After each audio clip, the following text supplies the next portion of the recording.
EZ student academy में खुश आमदीद। आज का जो हमारा सेशन है वो इकोनॉमिक प्लानिंग को लेकर है। इकोनॉमिक प्लानिंग में बात हो रही थी एस्पेक्ट ऑफ इकोनॉमिक प्लानिंग की, ठीक है, की aspect of economic planning in socialist economic system में बात कर रहे थे, जहां आप बात करते हैं कि इसमें एक तरह की प्लानिंग होती है सेंट्रलाइज इकोनॉमिक प्लानिंग और एक होती है डिसेंट्रलाइज इकोनॉमिक प्लानिंग, जिसमें क्या होता है, इसमें मुख्तलिफ हिस्सों के अंदर गवर्नमेंट अपना किरदार अदा करती है और मुख्तलिफ किस्म की चीज़ों को अपने होल्ड ऑन कर लेती है।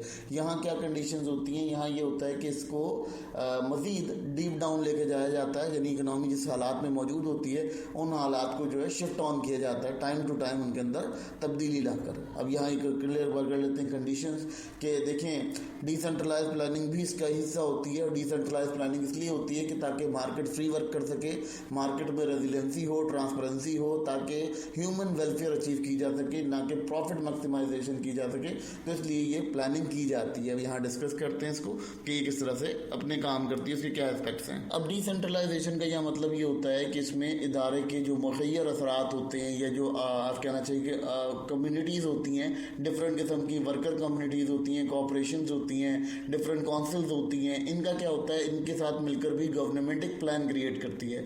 वो प्लान किस तरह से करती है कि वर्कर्स के हुकूक के लिए जो राइट दिया जाता है उस राइट को उनकी मदद से या उनकी राय से किया जाता है। सेंट्रलाइज इकोनॉमिक प्लानिंग में क्या होता है कि वहाँ पर गवर्नमेंट ने अपना एक प्लान दे दिया होता है, ठीक है, वो गवर्नमेंट के प्लान भी होती है और गवर्नमेंट उसके अंदर किसी की भी मुदाखलत बर्दाश्त नहीं करती। फिर अगर यहाँ बात करते हैं डिसेंट्रलाइजेशन की, तो यहाँ डिसेंट्रलाइजेशन इस तरह से हो जाता है कि वो गवर्नमेंट के साथ सपोर्ट पे काम कर रही होती है, यानी गवर्नमेंट उसकी सपोर्ट पर होती है। तो यहाँ ये समझना बहुत ज़रूरी है और बहुत इंपॉर्टेंट है कि आपका जो डिसीजन मेकिंग है वो बहुत ज़्यादा इंपॉर्टेंट होता है और उसमें बहुत सारे मार्केट के जो लोग हैं, कोऑपरेटिव सेक्टर के या डिफरेंट किस्म की लेबर सेक्टर के, वो सब इन्वॉल्व होकर एक प्लानिंग का हिस्सा बनते हैं और वो सब के सब की राय होती है।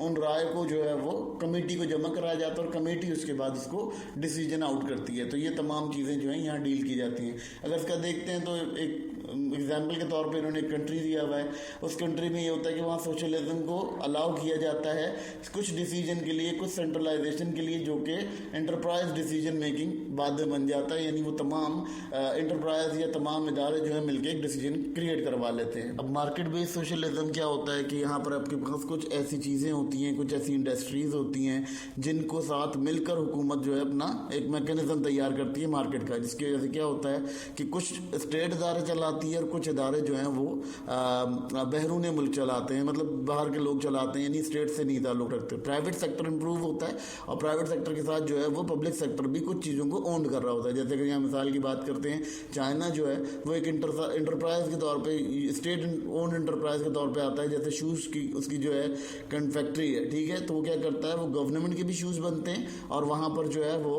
प्राइवेट सेक्टर पे भी काफ़ी ज़्यादा बिजनेसेस इन्वॉल्व होते हैं शू की मार्केट से। तो ये तमाम चीज़ें जो हैं यहाँ पर देखनी होती है। मार्केट में से सोशलिज्म कैसे होता है कि कुछ चीज़ें गवर्नमेंट मार्केट में ओन करती है और कुछ चीज़ें जो है वो प्राइवेट सेक्टर को लेफ्ट कर देती है, यानी प्राइवेट सेक्टर उसको डील कर सकता है। अगर हम यहाँ बात करते हैं डिसेंट्रलाइज प्लानिंग की, तो यहाँ पर ये होता है कंट्री जो है, क्यूबा की बात कर लेते हैं। यहाँ क्यूबा को देखते हैं तो वहाँ अगर हेल्थ केयर और एजुकेशन सेक्टर को देखा जाता है तो वहाँ पर कुछ सैंक्शन लगे मुल्कों की तरफ से उनके ऊपर, ठीक है।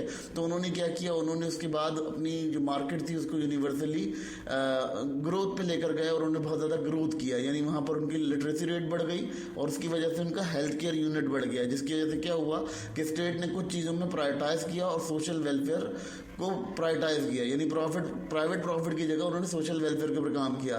जिस तरह की अगर हम बात करते हैं दूसरी किसी कंट्री की, तो वहाँ पे भी डेमोक्रेसीज हैं, ये स्वीडन और नॉर्वे कंट्रीज़ हैं। इनके अंदर क्या हुआ, इनके अंदर भी कोई फुली सोशलिस्ट सिस्टम नहीं था, मगर कभी कभार इनको ज़रूरत पड़ी तो इन्होंने इकोनॉमिक प्लानिंग प्लान कर ली, जिससे मेंटेन किया इन्होंने अपनी स्टेट वेलफेयर को, यानी स्टेट की जो वेलफेयर थी उसको मेंटेन कर पाया। अगर देखें बात करते हैं गवर्नमेंट इंटरवेंशन की, तो वो कभी कभार अपना इंटरवेंशन दिखाती है और कभी कभार वो प्राइवेट पे छोड़ देती है, ठीक है। ये किन चीज़ों में दिखा सकती है इसकी प्लानिंग के अकॉर्डिंग, ये सिर्फ हेल्थ केयर के ऊपर दिखाती है, एजुकेशन के ऊपर दिखाती है और पब्लिक ट्रांसपोर्ट्स के ऊपर दिखाती है। ये सर्विसेज इसके हाथ में इंक्लूड होती हैं और इन्हीं चीज़ों को ये डील कर पाता है। ये तमाम चीज़ें, ये तमाम मामला जो है देखने वाले होते हैं और बहुत ज़्यादा क्लियरफाई होते हैं। बेसिकली ये तमाम चीज़ें बहुत ज़्यादा डिस्कस करने के लिए होती हैं, क्योंकि आपको पता होना चाहिए कि सोशलिस्ट प्लानिंग और जो कैपिटलिस्ट प्लानिंग है उसके अंदर डिफरेंसेस क्या होते हैं। और बेसिकली ये प्लानिंग्स हर जो कंट्री होता है वो अडॉप्ट करता है,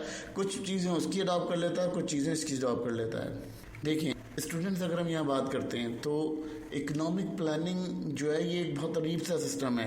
इकोनॉमिक प्लानिंग ये नहीं होता कि हम किसी इकोनॉमिक सिस्टम के अंदर हैं तो वहाँ पे इकोनॉमिक प्लानिंग हो रही है। इकोनॉमिक प्लानिंग ये होती है कि एक सिस्टम अगर अपने आप को डिक्लेयर करता है कैपिटलिस्ट इकोनॉमिक सिस्टम, लेकिन वो प्लानिंग वहाँ पर करता है, तो प्लानिंग करने जाता है तो वो सोशलिस्ट इकोनॉमिक प्लानिंग को अडॉप्ट कर लेता है। कुछ चीज़ों के अंदर अडॉप्शन उसकी होती है, वो सोशल इकोनॉमिक प्लानिंग के ऊपर चला जाता है, यानी वो सोशल वेलफेयर के ऊपर चला जाता है, कलेक्टिव वेलफेयर के ऊपर चला जाता है, वो इक्विटेबल रिसोर्सेज डिस्ट्रीब्यूशन के ऊपर चला जाता है। तो यहाँ पर ये चीज़ देखी जाती है। इसमें क्या होता है, इसमें पढ़ाई की रिसोर्सेज हैं, हेल्थ की रिसोर्सेज हैं, मार्केट डिसीजन हैं, बहुत ज़्यादा एफिशिएंसीज इन एफिशिएंसीज को प्रिवेंट करता है। इकोनॉमिक क्राइसिस को जो है चैलेंजेस को रिमूव करने के लिए भी अपने किरदार अदा करता है। इसी तरह बहुत सारे कंडीशंस के अंदर वो अपनी कहीं ना कहीं सिस्टम्स को ले रहा होता है। जैसे इनोवेशन आ रही है तो उसके लिए भी वो कोई ना कोई पॉलिसीज क्रिएट करता है, जिससे क्या होता है, ये बेसिकली अगर देखा जाता है तो ये एक सक्सेस प्लानिंग सिस्टम है जो कि डिपेंड होता है किसी की एबिलिटी को अडैप्ट कर लेने पे, जल्दी से अडैप्ट कर लेना। ठीक है, फिर इसके बाद ये क्या करता है, इनकॉर्पोरेट सेक्टर के साथ फ्लेक्सिबल रिलेशन क्रिएट करता है और एक मैकेनिज्म बनाता है। अब देखें, अगर मेंटेन करते हैं पब्लिक कंट्रोल ओवर की सेक्टर, यानी अगर पब्लिक कंट्रोल जो है कुछ चीज़ों के ऊपर बहुत ज़्यादा एक्स्ट्रा रख देता है और बहुत ज़्यादा एक्स्ट्रा रखता भी और रहता भी है। इसकी वजह क्या होती है, देखें इदारे जब आपके होल्ड में होते हैं ना तो आप बहुत सारी चीज़ें अपने इख्तियार में रख के करवा सकते हैं। तो ये तमाम चीज़ें जो है यहाँ डिस्कस करने के लिए है और इसको डिस्कस भी किया जाता है, क्योंकि देखिए अगर इसको डिस्कस करेंगे तो इसी से समझ में आएगा कि हमारी जो इकोनॉमिक प्लानिंग है उसका एरा कितना बड़ा और कितना वास्ट है।